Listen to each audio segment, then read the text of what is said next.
Immediately I thought, I don't want to die in my 50s. And then my next thought was, I'm not going to get to be a grandma. He said, we do not talk about cures in stage 4. We will talk about palliative care. I struggled a lot with questions of why and how did this happen to me? Then I had to reckon with, okay, what am I going to do with this time that I have? I don't want to spend a moment in despair. I have to hold on to my faith. I have to believe. This is a plot twist in my story. Some people would call me an overachiever. I was definitely one of those people who felt like a moment could not be wasted in a day. I was busy all the time. I taught secondary English, the majority 11th grade English. I was department chair. I was working on my PhD, which I did finish.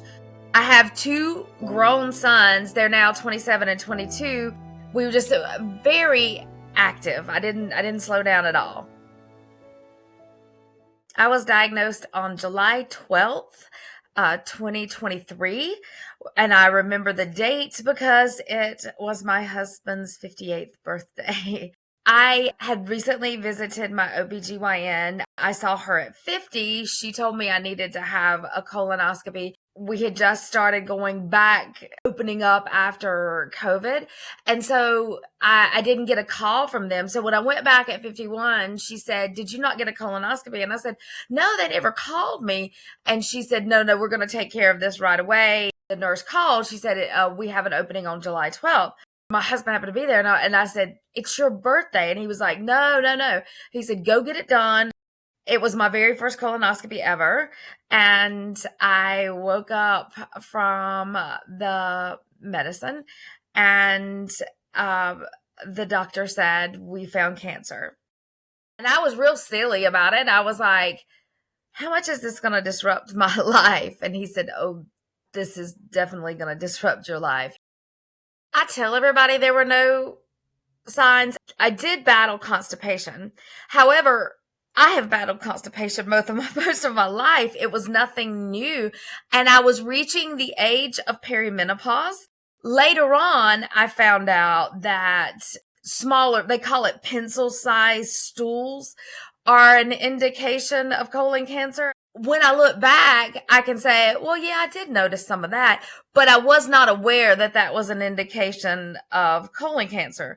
So when I was first diagnosed, I was just absolutely blindsided. I really want to make people aware of it's gross and people don't like to talk about it, but we need to pay attention to our poop.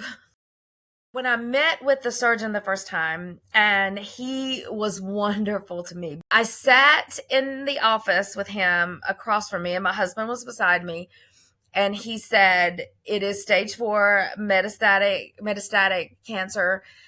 He said, we do not talk about cures in stage 4. We will talk about palliative care. I started crying, and he said, I know this is upsetting. But he gave me the worst case scenario first. Then he sort of framed it for me. He said, be very careful of what you read on the internet. He said, a study that was even 5 years ago is out of date now.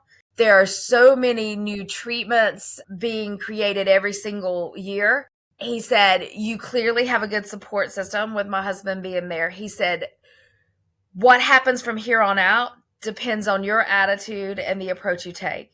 There are lots of supports available to you if you will keep a positive outlook. If you do what you're told in terms of taking care of yourself, still trying to eat and exercise, he said it doesn't have to be an immediate death sentence. I immediately started thinking about all the things I wasn't going to get to do. 6 weeks before I was diagnosed, I ran a 5K. I ran 5Ks probably 3 or 4 times a year, competitive. I would run for practice at least a mile 2 and 3 times a week. I was in great shape. I was real particular about what I ate. My husband and I hiked all the time. That was our favorite thing. I was wrestling with this, you have done so much to take care of your health, and it didn't stop colon cancer.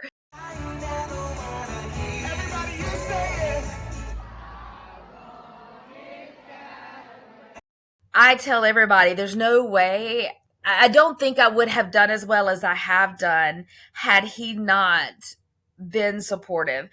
When major events like this happen, it does one of two things to a couple. It either brings them closer or it separates them. He was diagnosed with prostate cancer the spring right before I was diagnosed. He had had his prostate removed the month before I was diagnosed. He came home from his prostate surgery with a catheter, and all the gross things that happen with colon cancer. When I had my colon resection, I had a temporary ileostomy. He's seen me in a lot of really yucky situations. I am so grateful that it has brought us closer, that it has made us a stronger team. And it has really made us understand that we don't want to go through life without each other.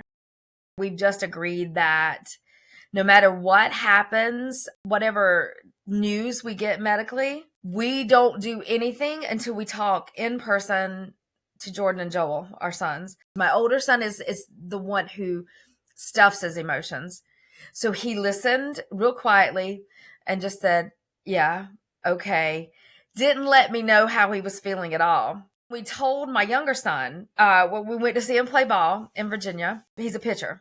We went to see the away game and it started raining. He had a really rough outing that time, but we had to tell him because we were going back home. It was awful. We tried to reassure him. I was like, it's okay. I'm probably going to start chemo.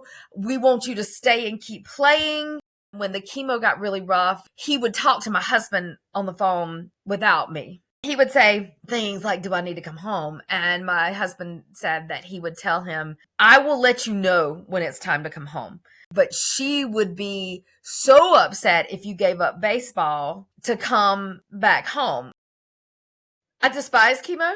My infusion nurses have been nothing but good to me. They are so compassionate and caring.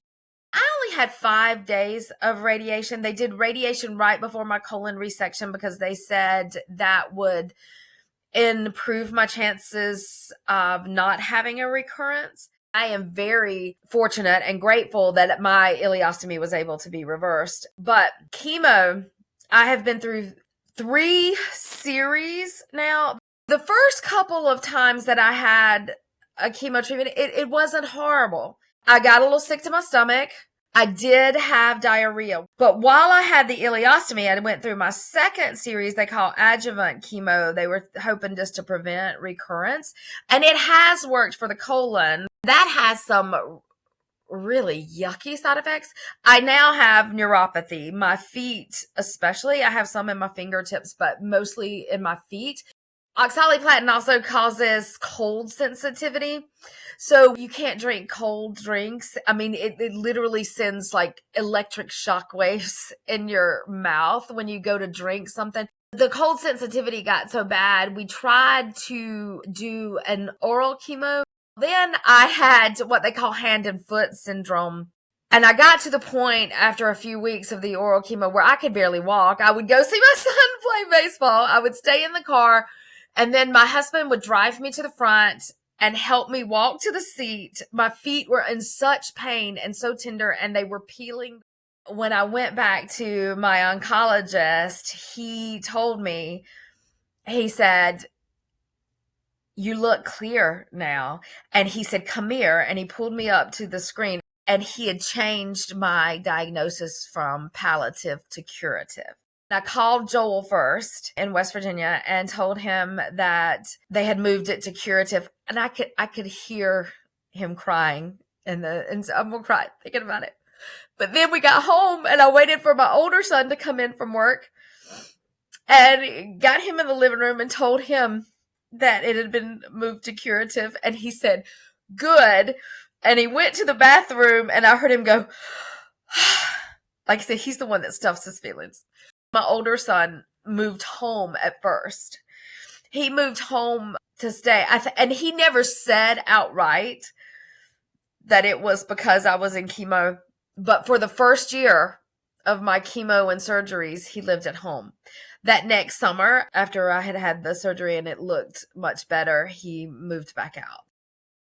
We went on watch and wait until it showed back up in my liver. I've had 2 liver ablations where they've gone in and done lasers to try to cut those out. After the second one, when it showed up again, my new oncologist said, we're going to have to go back on chemo. I think the original diagnosis was worse.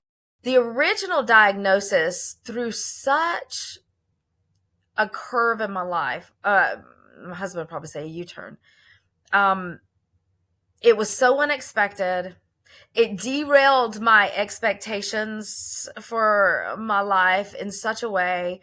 I honestly thought I was going to be back at work after a semester. I struggled for months with that initial diagnosis before I came to be at peace with the idea that I may never go back to work full time, that I'm going to have to fulfill my destiny in a different way. We are doing another Easter egg hunt today. That was such a success last week. Today we are looking for literary terms and definitions and examples and bringing them back together. It is an immense factor of my identity. I would say first and foremost, my identity is as a follower of Jesus, but then secondary wife and mom, third English teacher. And every one of those other identities has been shaped by my role as a teacher. My husband is a teacher. My older son is a teacher. We are a family of educators. I have advocated at the state and national level for public education, for National Writing Project, for National Board Certified Teachers. I am a National Board Certified Teacher. My entire existence is focused on protecting and educating children. And so I wrapped my mind around, well, you've always wanted to write. Here's your chance to write. You can write from the bed. I tried to embrace a new academic purpose in my life, but the relapse thing has a different reckoning. What my oncologist said was I would most likely be on chemo for the rest of my life. I might qualify for a liver transplant, which was a whole other scary option. That's a huge, major surgery. And so that's when I started thinking about second opinions. I have been blessed with wonderful insurance. I started doing some research and I reached out to MD Anderson in Houston, and I was amazed at how quickly they responded. They were like, yes, come here. Let's see what we can do. The good news is when my oncologist called me, she presented the scans to the tumor board. An amazing surgeon has agreed to do a liver resection, and they actually think that I may not have to have chemo afterwards. So I am holding on. I am holding on to faith that that's what's going to happen. My oncologist is certain that we have lots of options later on if it recurs again. But the idea of recurrence is always there now. When I die, I will die expecting a recurrence. It's part of my life now. The fact that death is close has made me reckon with how do I want to spend the time that I have?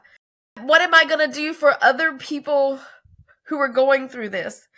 It has made me hyper aware of my privilege.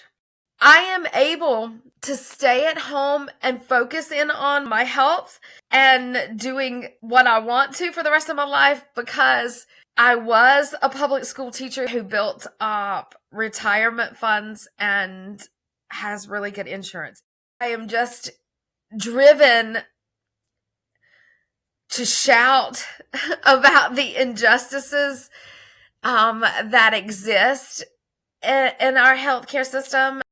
I find my hope in God. I find my hope in the love of my family. I find my hope in spending time in the beauty that is nature, finding healing in nature, and sharing literature. My body's not going to allow me to be a full-time teacher anymore. So I'm trying to embrace it. And I take some pride in saying that I am a writer, researcher. My friends in my PhD program are headed to Las Vegas this week to the Literacy Research Association conference, and I'm not going with them. My identity as an outdoors person. Sometimes I wonder if others will view me as a fraud because like I said, my research is adolescent literacy in the outdoor classroom. And I can still do small lessons outdoors, but the person that used to hike 7 to 10 miles and then come back to a tent. I can't do that anymore because I have to be close to a bathroom. We are on the track now. We wanted to come back outside and walk for a little bit in the sunshine. Sometimes I get a little anxious thinking that I'm losing ground professionally, and then I have to readjust my thoughts. You're not teaching that group of students anymore. You're reaching a different group of students now, and you're reaching a different audience. You have a different purpose now. It's okay to feel down now, but know that it's not good to stay there. It's not good to stay down. As an English teacher, I used to say, this is a plot twist. Where is this journey going to take me now? I have learned things about teaching from my experience as a patient. There is beauty to be found, there is hope, and there are lessons to be learned. If you were moved by this story, we think you'll also enjoy this one, which we've queued up for you right here on your screen. Also, don't forget to subscribe to the patient story right here so that you can be notified about all of our recent uploads. Thank you for watching. You are not alone.